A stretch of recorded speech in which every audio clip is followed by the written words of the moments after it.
Singa paling pagi bangunnya, dia akan mendapatkan rusa terbaik menjadi buruannya. Gitu. Itu nasihat siapa? Kepada siapa? Oke. Kemudian di hutan juga, di hutan Afrika juga, ibunya rusa bercerita ke anak rusa. Apa nasihatnya? Ada yang tahu? Nasihatnya begini, ibu rusa itu. Hei anakku, kamu harus bangun lebih pagi. Karena hanya rusa yang bangun lebih pagi, dia bisa lari lebih cepat dan bisa selamat dari singa. Ya. Nasihatnya sama nggak ibu rusa sama ibu singa? Apa bedanya?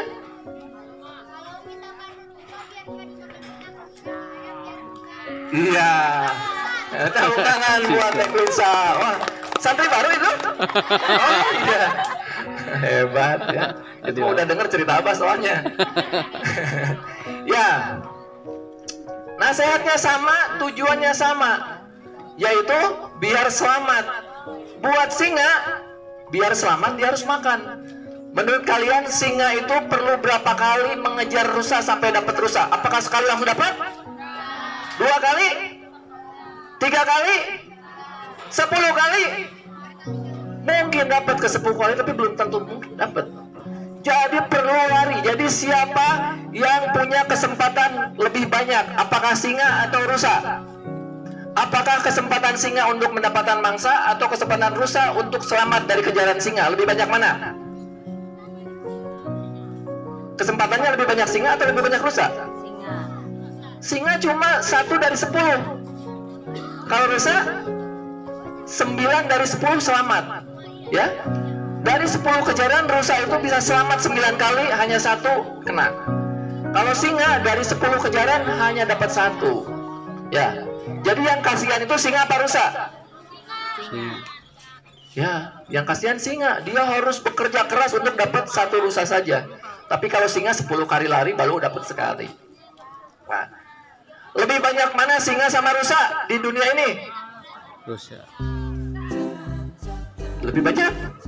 Lebih banyak rusa. Kalau lebih banyak singa, singanya nanti pada hari ke-100 sudah habis, nggak akan bisa makan lagi. Nanti singa makan singa. Lebih banyak mana rusa sama rumput? Rumput. Kalau rumputnya sedikit, rusanya mati, singanya mati kelaparan ya. Nah, itulah sunatullah. Nah, kalian mau jadi rusa atau mau jadi singa? Rumput. Mau jadi rumput? Aduh, jangan. Ya, jadilah singa walaupun mungkin 10 kali berusaha cuma 1 kali, tapi nasihatnya sama, bangun lebih pagi. Gimana biar jadi singa yang sukses? Kata ibu singa apa katanya? Bangun lebih pagi. Ya. Terus biar kita tidak diterkam oleh mara bahaya di dunia ini, apa nasihat ibu rusa? Bangun lebih pagi. Tadi siapa yang bangun pagi-paginya sebelum azan subuh? Angkat tangan. Santri baru lagi. Ini? Oh ya. Nah, yang tadi bangun lebih pagi kemungkinan dia akan jadi singa di ulas ASI. Ya. Nanti di sini kalian akan belajar menjinakkan 5 binatang. Apa aja 5 binatangnya? Singa, Raja Wali, bunglon. Oh, ya udah pada tahu itu mah. Ya, itulah ada 5. Nanti kalian belajar menjinakkan 5 binatang. Ya. Nah, Abang tidak tahu siapa yang bakal jadi singa di sini dan pesantren di Ulas ASI. Hanya orang-orang yang punya tekad kuat seperti singa, bangun lebih pagi, lari lebih kencang, maka dia akan dapat. Ya. Jadi sekarang akan assessment, bukan yang paling pinter, bukan yang paling jago, bukan, tetapi yang tekadnya paling kuat. Ya. Ya.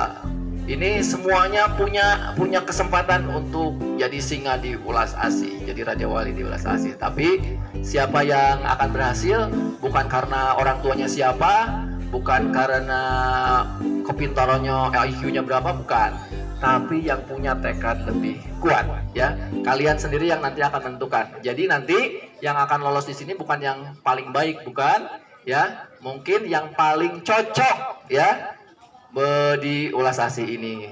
Jadi nanti kita akan masuk ke beberapa wahana di sini ya. Dan nanti juga kita di sini ada planetarium Welas Asih. Jadi nanti kalau ada yang mau nonton planetarium boleh tiketnya dijual di sana. Ini sambil promosi ya. Ya. Nah, jadi silakan mengeksplor alam planet Welas Asih ini. Selamat berjuang, jadilah singa yang semangat biar bisa menangkap rusa, dan jadilah rusa yang lari yang cepat biar selamat dari singa. Demikian, terima kasih. Assalamualaikum warahmatullahi wabarakatuh.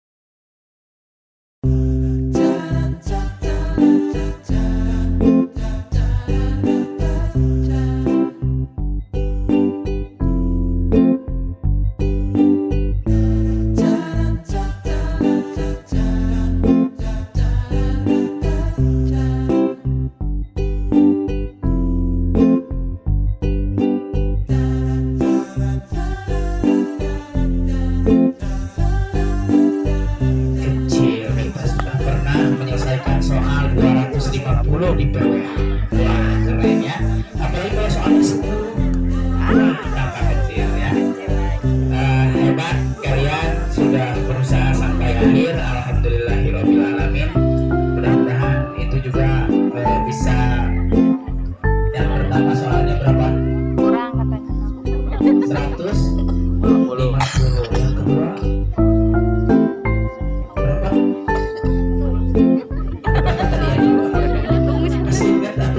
Udah lupa. Oleng gitu ya. Tapi itu menunjukkan bahwa kita itu adalah orang-orang yang tangguh. Kalau tadi kita berhasil menyelesaikan soal sebanyak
juga belajar menjinakkan bunglon.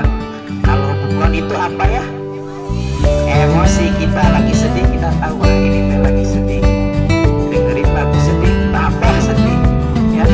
Dengerin teman cerita sedih banget ya.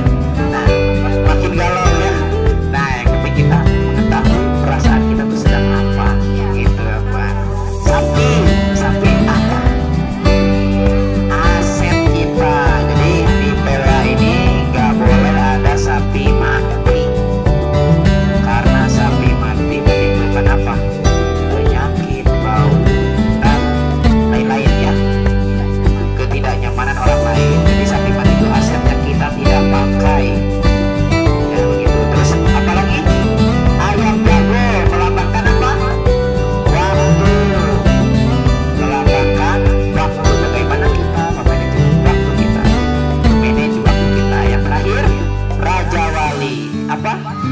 pikiran kita. Mudah-mudahan kita bisa mempelajari atau menaklukkan 5 binatang tersebut. Siap? Siap. Ya, juga berikan semangat pagi ya. Kita menentukan pilihan kita mau seperti apa. Iya, nanti kalian belajar ya di sini. Menjinakkan 5 binatang. Apa aja tadi? Singa. Singa itu identik dengan apa sih Abu Anak? Singa itu tubuh kita ya. Terus ada bunglon. Kita juga belajar menjinakkan bunglon. Kalau bunglon itu apa ya? Emosi. Kita lagi sedih, kita tahu ini teh lagi sedih. Dengerin lagu sedih, tambah sedih ya. Dengerin teman cerita sedih banget ya. Nah, makin galau ya. Nah, yang penting kita mengetahui perasaan kita tuh sedang apa. Gitu Abu Ana. Sapi apa? Aset kita. Jadi di PWA ini nggak boleh ada sapi mati. Karena sapi mati menimbulkan apa? Penyakit, bau, dan lain-lain ya. Ketidaknyamanan orang lain. Jadi sapi mati itu aset yang kita tidak pakai. Ya begitu. Terus apalagi? Ayam jago melambangkan apa? Waktu. Melambangkan waktu. Bagaimana kita memanajemen waktu kita? Memanage waktu kita. Yang terakhir, Raja Wali. Apa? Pikiran kita. Mudah-mudahan kita bisa mempelajari atau menaklukkan 5 binatang tersebut. Siap? Siap. Terima kasih ya. Oke, itu mungkin di sesi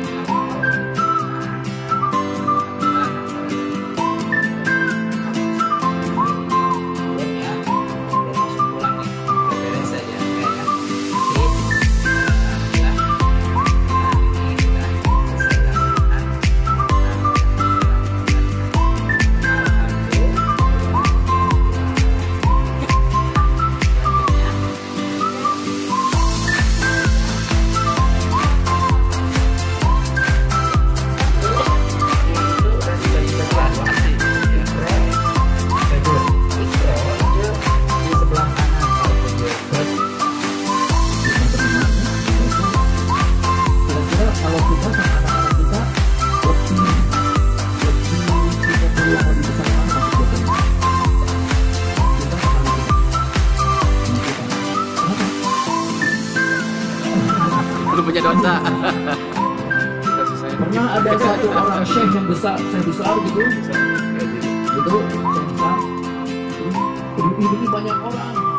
Kemudian ada seorang anak kecil nanya, itu tuh siapa? Syekh itu sampai orang-orang mengeluk-elukan, diiring-iring banyak orang gitu.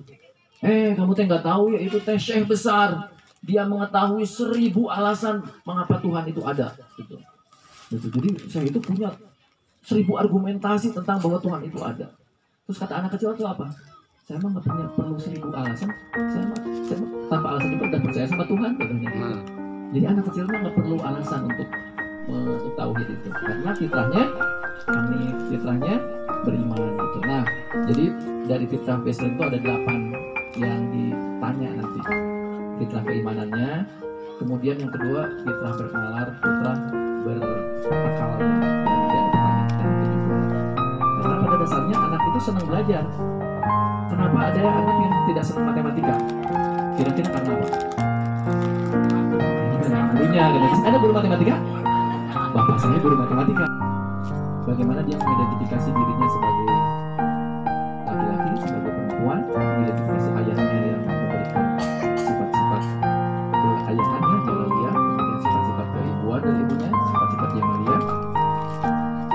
Kalau dari 99 asma Allah itu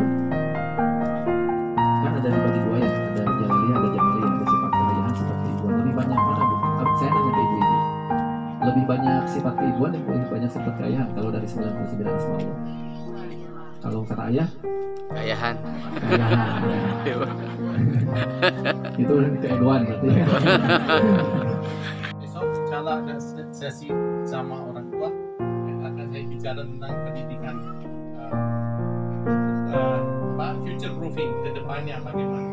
Tapi ada beberapa hal yang kita perlu sadari tentang bagaimana sistem pendidikan kita membatasi potensi kita waktu kita sekolah. Kegiatan itu sederhana, misalnya tadi keberanian untuk bertanya. Kita sering dididik untuk terima apa saja, dan oleh karena itu kadang-kadang menimbulkan salah kaprah. Tadi saya lewat kota itu, di situ ada Dirgahayu Republik Indonesia. Saya mau tanya Bapak Ibu, arti kata Dirgahayu itu apa?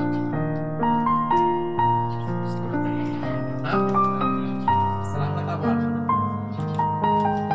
Selamat ulang tahun kemerdekaan. Ini jadi kita sering lihat, tapi kita nggak tanya. Nggak pernah tanya. Saya kan orang asing bingung, saya tanya Dirgahayu. Pas saya lihat Dirgah itu panjang, Hayu itu usia, jadi panjang umur. Saya tanya siapapun, saya keliling Indonesia tanya itu gak ada yang bisa jawab. Ada yang bilang selamat ulang tahun. Kenapa? Karena lihat setiap tahun sekali itu, tapi nggak bertanya. Dan ini menimbulkan satu hal yang di mana kita terima apa saja tanpa tanya. Saya akan kasih satu contoh secara cepat. Manusia memiliki berapa indera? 6. 6. Itu rata-rata ada orang yang jawab 5 karena pernah sekolah panca indera. Ada yang suka kreatif 6 itu. Kalau hasil research dari psikolog itu sekarang ilmu psikologi sudah sepakat manusia memiliki 32 sampai 60 indera. 32 sampai 60. Dan indera itu sederhana. Yang 5 ini itu apa saja? Coba. 5 itu apa saja? Itu organ, mata, hidung itu organ. Iya. Baca salawat zikir Allahumma sholli ala Muhammad. Terus saya tanya Allahumma artinya apa? Allah, ya Allah kan ya Allah. Allahumma itu Allahumma. Apa perbedaan antara ya Allah sama Allahumma? Mim itu sangat penting. Mim itu ditahmid, itu ada tawassul di kulli asma sifat Allah. Kalau kita minta Allahumma, berarti kita minta tawassul atau ista'anah dari semua sifat Allah. Tadi Jalaliyah, walaupun Jamaliyah, tapi kita nggak belajar itu. Sholli, artinya sholli itu apa? Shad lam ya, artinya apa itu? Apa? Selamat. Allahumma sholli ala Muhammad. Salat dan salawat. Ini jadi misalnya saya nggak mau ceramah panjang, itu masalah tadi hanya untuk bikin sadar kita tidak biasa untuk bertanya, dan oleh karena itu kita bikin asumsi. Tadi contohnya Dirgahayu atau indera yang 5. Walaupun manusia dahsyat, makhluk Allah yang sempurna, dia termasuk asyraful makhlukat. Manusia itu termasuk makhluk yang paling tinggi, yang rankingnya 2 bandingan malaikat. Tapi manusia bisa lebih tinggi dari malaikat juga jika dididik dengan baik. Dan saya tahu itu gerakan di pesantren ini dengan menggunakan compassionate action, positive discipline, kita berharap anak-anak akan dididik yang jadi satu sama alam semesta ini sesuai dengan fitrahnya. Untuk menyusun ini perlu perhitungan matematika dan geometri yang sangat teliti. Apakah Anda bisa menebak kira-kira apa latar belakang pendidikan dari orang yang membuat ini? Jurusan matematika, fisika. Ternyata kreator Dom ini adalah jurusan lulusan Fakultas Seni Rupa dan Desain di ITB. Namanya Kang Rizky Born. Maka Kang Rizky merancang dom yang bisa terjangkau. Kang Born melakukan penelitian hingga bertahun-tahun. Saat proses penelitian, Kang Rizky beberapa kali berdiskusi dengan Abah Irfan Amali, yaitu mudir pesantren Luas Asih. Abah Irfan tertarik menghadirkan dom di pesantren Luas Asih dan bekerja sama dengan Basnas dan BPKH. Akhirnya planetarium Luas Asih ini hadir di hadapan Anda. Kita akan menonton 3 film pendek, yaitu Universe, Aurora, dan Danau Bandung Purba. Selamat menikmati pengalaman baru yang menjelajahi.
Ini adalah Kota Bandung, rumah bagi anak muda kreatif.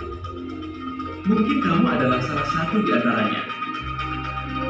Ya, Kota Bandung saat ini dikenal dengan julukan Kota Kreatif. Kota yang memiliki ragam industri kreatif, fashion, dan kuliner.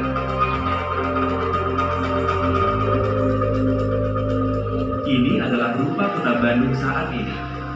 Lalu, apakah kamu tahu bagaimana rupa kota ini pada masa lalu? Ini adalah Jalan Soekarno-Hatta. Nah, 100.000 tahun yang lalu, jalanan ini adalah dasar danau raksasa. Hah? Danau raksasa? Yap, Kota Bandung pada masa lalu pernah menjadi danau yang teramat luas, bahkan hampir menyerupai lautan. Namanya Danau Bandung Purba. Lalu, kenapa bisa terjadi? Oke, biar kamu tahu, sekarang kita mundur ke masa 135.000 tahun yang lalu. Pada masa itu, Gunung Tangkuban Perahu masih belum berbentuk perahu loh. Dulu, gunung ini masih bernama Gunung Sunda. Singkat cerita, gunung itu meletus dengan dahsyatnya. Bahkan, langit sempat dibuat gelap berbulan-bulan lamanya.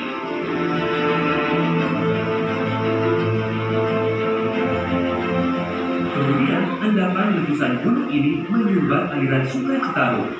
Gara-gara inilah lama-kelamaan Sungai Citarum terbendung dan berubah menjadi danau raksasa.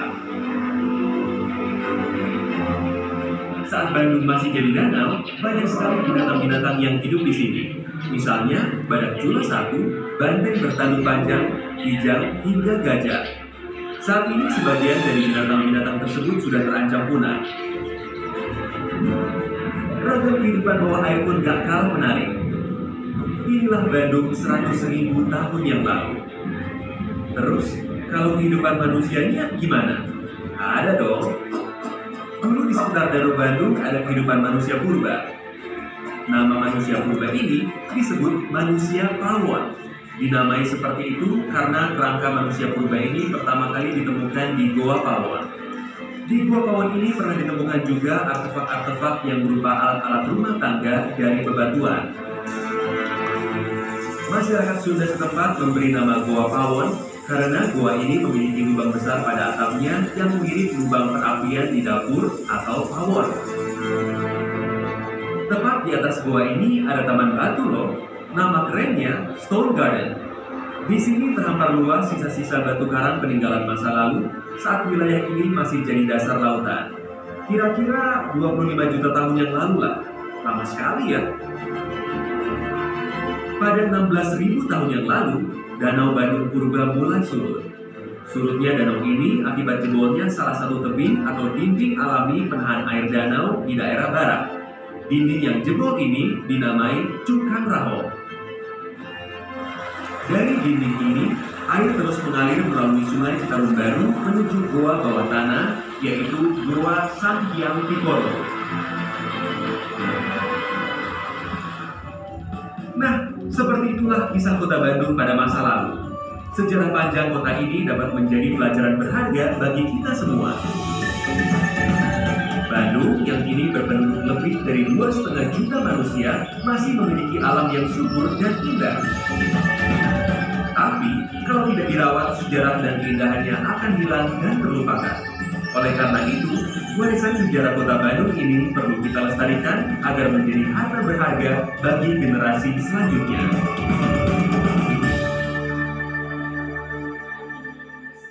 Yang pertama soalnya berapa? Kurang katanya. 150. Yang kedua berapa? Masih ingat atau udah oleng, olam. Tapi itu menunjukkan bahwa kita itu adalah orang-orang yang tangguh. Iya. Kalau tadi kita berhasil menyelesaikan soal sebanyak kecil, kita pernah menyelesaikan soal 250 di PW. Wah, keren ya. Apalagi kalau soalnya sedikit. Ya. Hebat, kalian sudah berusaha sampai akhir. Alhamdulillahirobbilalamin. Mudah-mudahan itu juga bisa